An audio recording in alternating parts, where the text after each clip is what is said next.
I'm here with Tahereh. This is the interview for Semana por la Primera Infancia of United Way. I want to introduce Tahereh. She is the CEO and co-founder of Magrid, an innovative educational platform focused on enhancing children's cognitive development, particularly in the areas of mathematics and logical thinking. With a strong background in education and technology, she has driven Magrid to become a key player in creating inclusive, research-based learning tools designed to support early childhood education. Her work emphasizes accessibility, ensuring that Magrid resources cater to diverse learning needs, including children with learning differences. Under her leadership, Magrid has gained recognition for its evidence-based approach and impact on educational outcomes. Tahereh, welcome and thank you for being here. Thank you so much, Isabella. Thanks for having me. I'm really great to be here. I wish I could be there in person, but hopefully very soon. Thank you. Wonderful. Well, let's start with the basics. Some of the people in our audience probably are not familiar with Magrid. Please tell us a little bit about this initiative and contextualize people with what is Magrid.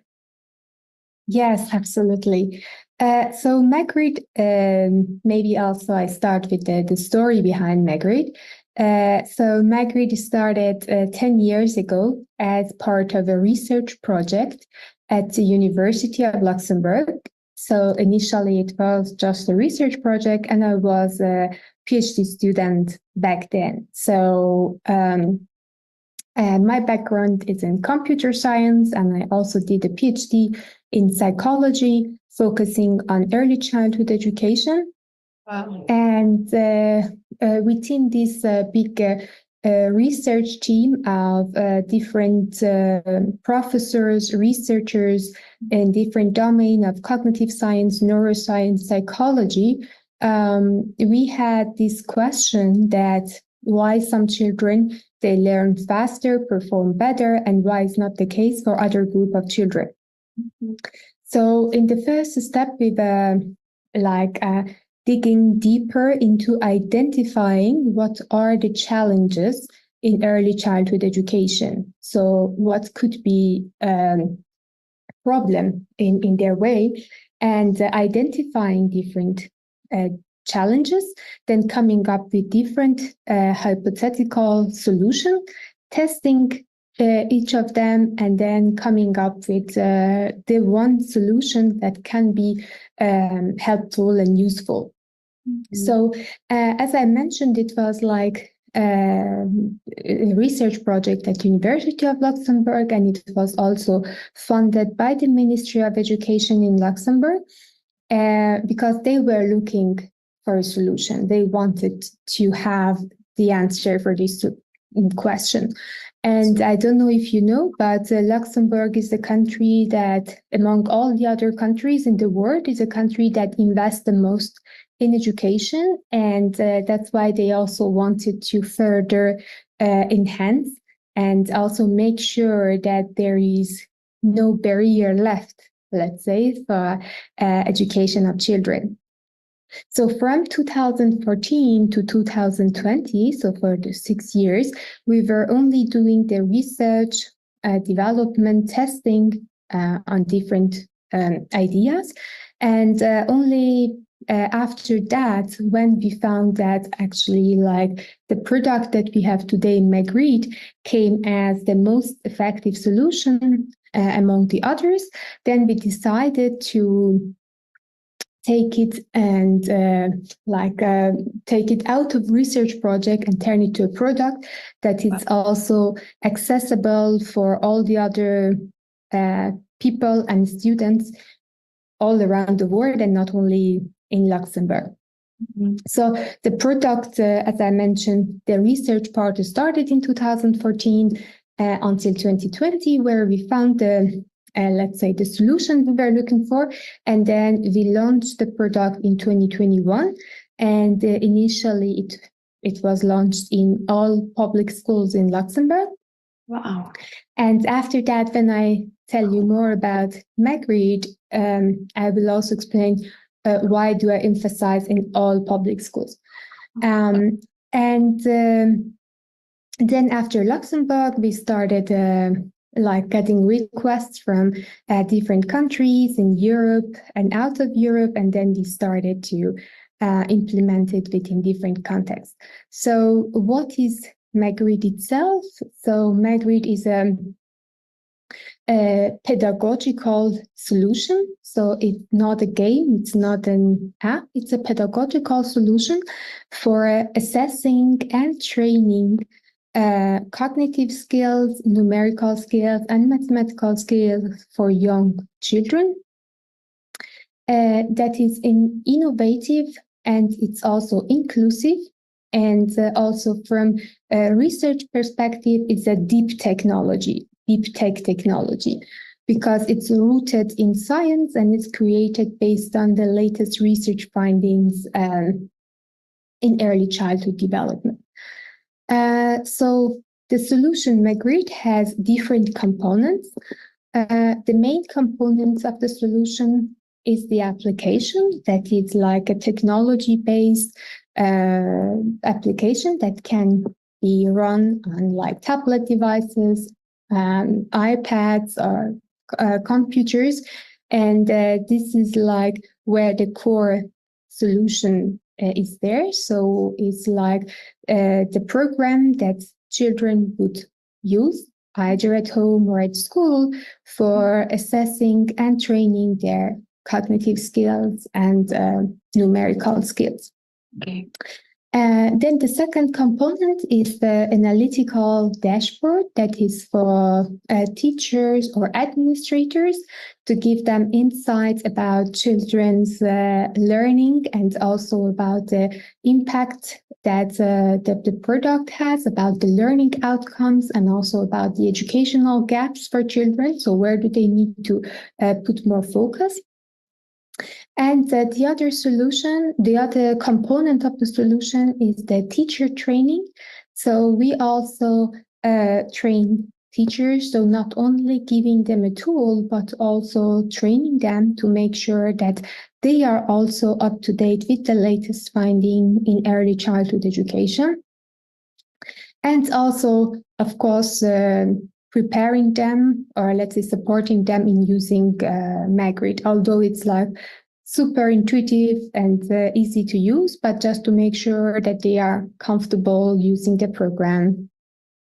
And then the last component is the continuous support for teachers and parents. So once we, let's say, deliver the solution to teachers through the training, then after that, it's just the beginning of our relationship with them, because we start to be in contact with them as much as they want or as much as they need, for supporting them, for organizing their classroom, providing them with insights on the data they are collecting from children to see, okay, if they have some special children, how can they further support them?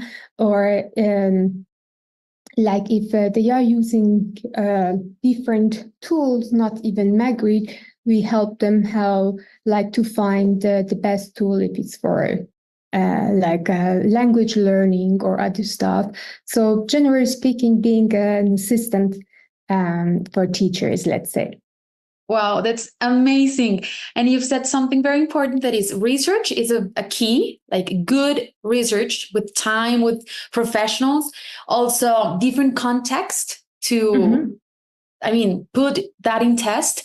And what you tell us is very inspiring. Now that we know Magrid is not only transforming educational in several countries around the world, but also is demonstrating that it's possible to include technology and artificial intelligence in, but also outside of the classroom, what role do you think parents and teachers should play in this tech-driven learning journey? And how does Magrid support them? You already mentioned some of that, but I ask you because it is common in Latin America that there's still certain preventions with technology, its uses from early childhood education. So what would you tell us about that?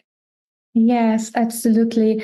And this is fully understandable, like children are young and we don't want just to give them a device and a screen and hope that it solves all the problem.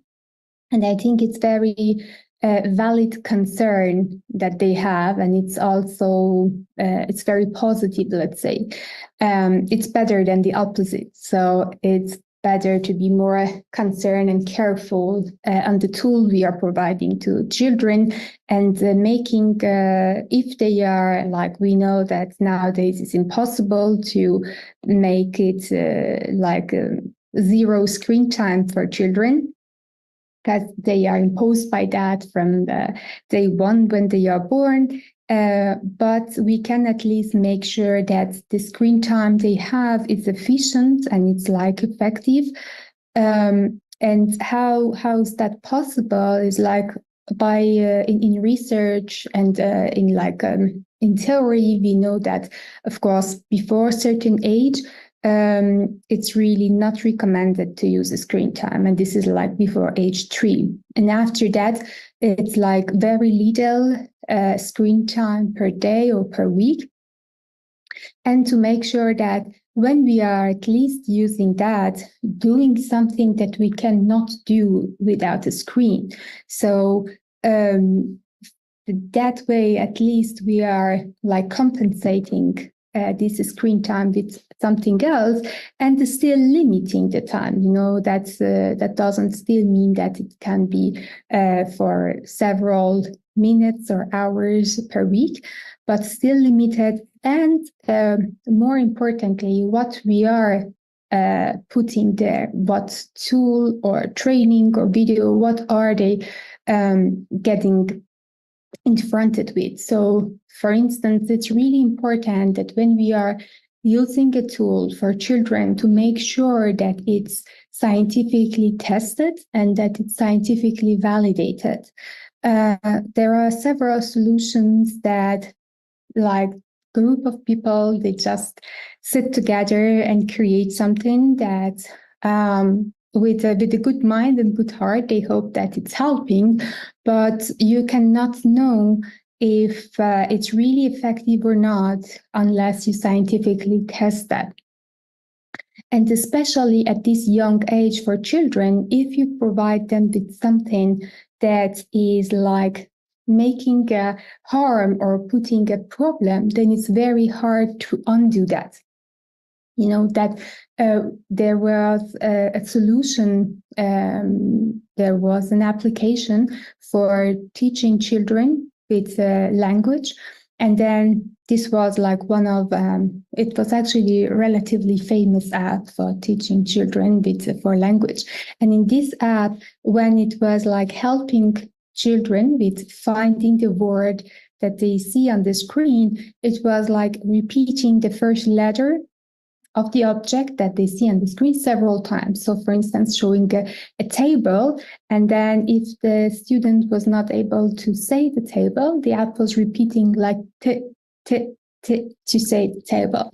And then just after a few months of like releasing this app, there were several children that they got slaughtered, this problem that they are repeating the letters. And then it would take a child for more than 9 months of therapy to just, undo that. So these early years is very, very important, because it's like what you're putting there, it stays for a long time, and you are somehow building the foundation. And so that's to me, it's very important for both parents, teachers, decision makers, that when it comes to technology, to make sure that they are really using a tool that has been scientifically tested and validated, as much as they care about like the food they give to the children and the other stuff. It's also the same thing. Excellent example. And that is very important. Thank you for sharing it. And I take this opportunity to encourage all teachers, parents, and other professionals passionate about childhood who listen to us to innovate and test different ways to enhance children's development and learning. Now, I want to ask you a question that I really think is a part of one of the many benefits and advantages of Magrid. Magrid's language-free design is unique. How does removing language barriers enhance a child learning experience, especially in developing early mathematical and cognitive skills? Yes, sure. So before that, maybe it's also it's like important to start with why and how a language can be a barrier, and then how removing a language can help with learning and understanding different concepts. So we know that, like, if you just imagine a classroom or a school when even preschoolers or kindergarteners, they go to school, all they get to learn or everyday activity is through words. So teacher comes to the class, says words, write words, ask questions in words, and which is really important because like communication, learning, language learning, and all that, it's happening through all this process. But if you also take an example of, again, a preschool, kindergarten exercise of, for instance, color the shape that is different from the other shapes in the row. So if you just take this very simple exercise, but looking at the sentence, it's very verbally heavy. So color the shape that is different from the other shapes. Although if you just do 2 examples, the third one the child is going to do. But if you are like putting the emphasis on the language, you are adding extra cognitive load and barrier for that, although it's not needed. I'm not saying that like we don't need to use a language because that's like absolutely important, and that's like one of the reasons why they go to school and to kindergartens to communicate, collaborate, and to learn that. But for a certain part, like, or even for making the solution inclusive, removing the language can help a lot, because children from like diverse linguistic backgrounds, or like children that they have language delay, or children they have language related difficulties, for instance, those that they are non-native speakers, those in autism spectrum with dyslexia, language processing disorder. For all of them, only language is the issue. But when we are teaching all the other aspects and also asking questions in all the other domains in language, we make this one domain problem a problem in all the other domains. And we are always making the other developments dependent on their language development. So if they have problem in language, but they cannot improve in their mathematical development just because this one has issues. So we wanted to disconnect and to disentangle these two development, language development and mathematical development, that each of them can freely advance. And if possible, the mathematical development, the cognitive development can still go further, even if language development still needs some time. So that's why removing a language was so important, especially in these concepts that are like the core concepts as cognitive development. And also another important aspect is that we know that language, cognitive skills, mathematical skills, they are all for the same side of brain. So when you are training cognitive skills, or mathematical skills, you are indirectly helping the development of language itself. So even if the child has problem with language, you can, by training them in other skills, you can help them indirectly, they develop language skill, because you are training the muscles for that. So you are not working on the language, but you are helping the development of the muscle, so that later on they can develop stronger even language skills. Wow, that's impressive. What you told us is totally an advantage that opens up a world of possibilities for any number of children. And what's more amazing is that Magrid doesn't stop there. One of the themes or topics on which Early Childhood Education Week, this event, is focused is inclusive education. Given that Magrid is effective for children with special education needs, how can you share how the app or the pedagogical solution, trailers its approach to meet diverse learning requirements? Yes, absolutely. I know you already talked about it, but if we can emphasize that. Yeah. So I start with when I started the story, I told you that the first years of research, we were identifying the barriers in early childhood education. So during those years, we identified three major barriers in early childhood education. One is the language that we just talked about, and we somehow solved that with removing the language. The second issue that we encountered was lack of foundational skills in children. So we know in science that children at different age, they should master certain skills, cognitive skills.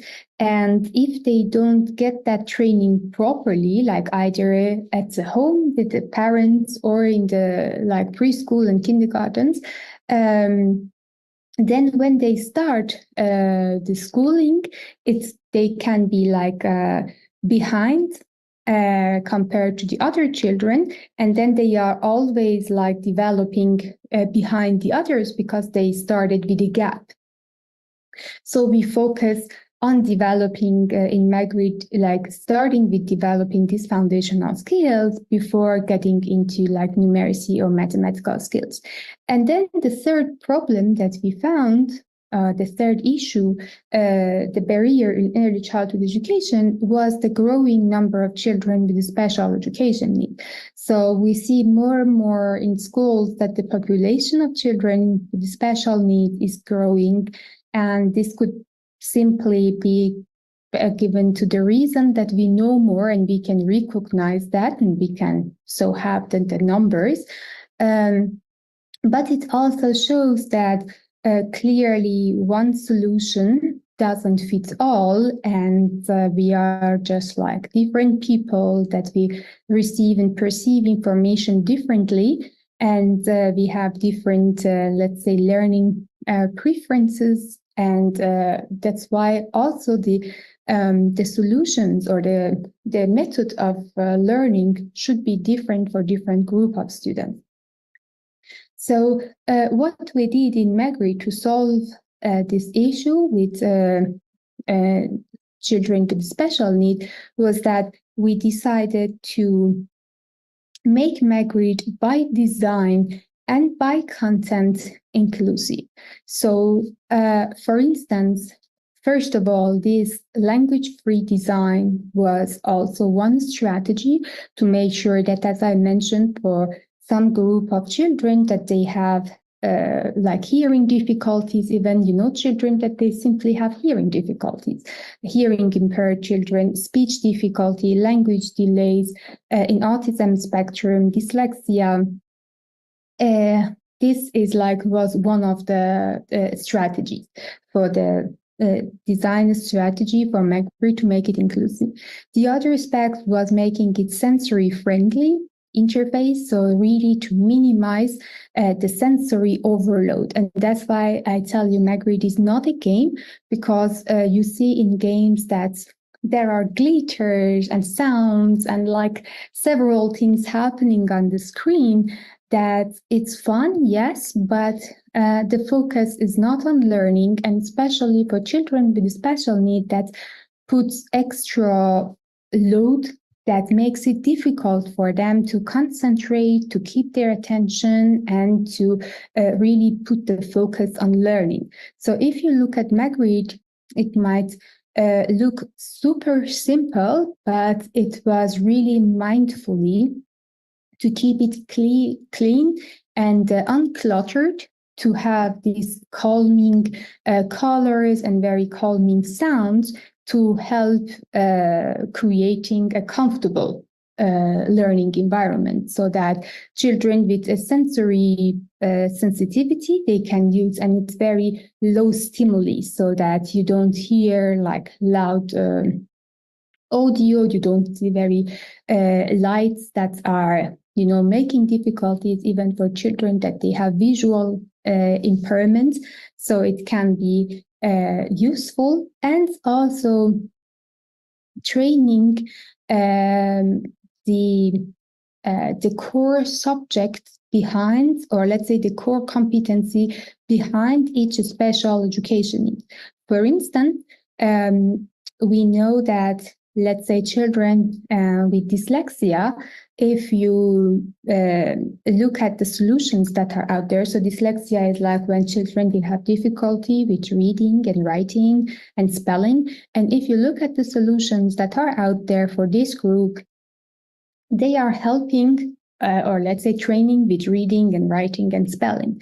But each of these special needs, they have underlying competencies that are missing or are delayed, or a group of them. For instance, for dyslexia, you have like executive function, you have spatial perception, pattern recognition, that when they are delayed or not completely developed, it shows itself as difficulty in reading and writing and spelling. So instead of like working on reading and writing, we go back to the core, and we try to focus on those cognitive skills that are core among the different group, to make sure that they are sound and they are in place, so that we are, again, indirectly helping them with different special needs.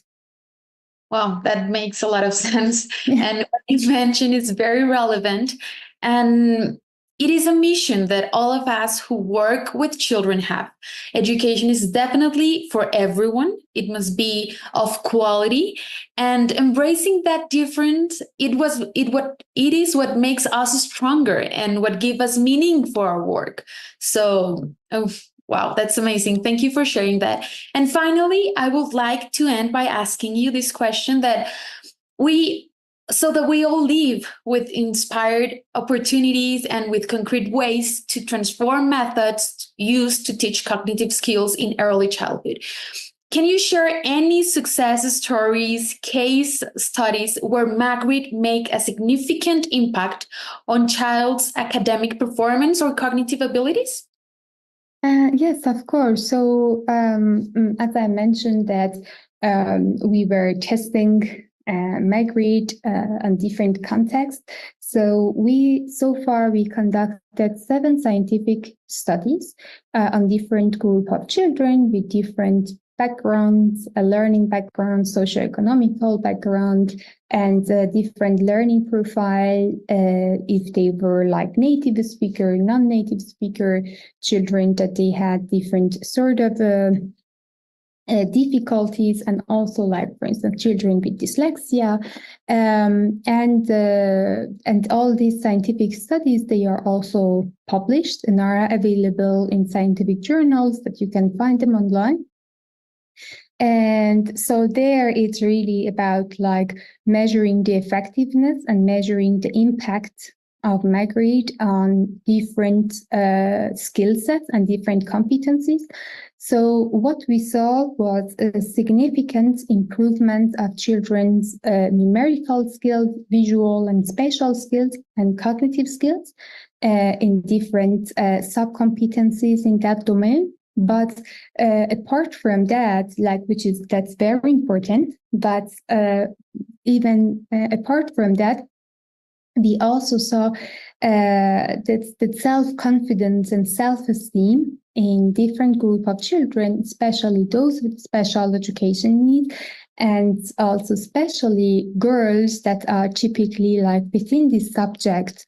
They are like less confident. I don't know why, but that was enhancing that a lot, and we were hearing that from their teachers and their parents that this was a big game changer. So there was this mom who told me that we were always within family playing this Uno, the game, the card game.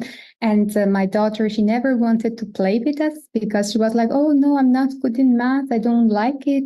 And then during Christmas and New Year holiday, then she was using Magrid at home.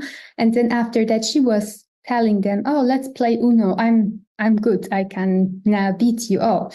And that also similarly to within different group of children with special needs. So that's actually what motivates us every day is the videos and the messages we get from parents and teachers telling us different stories within this group that empower us to give us energy to continue the path. Great. So you're telling us that it's not only about cognitive abilities, it is also impacting socio-emotional abilities as well.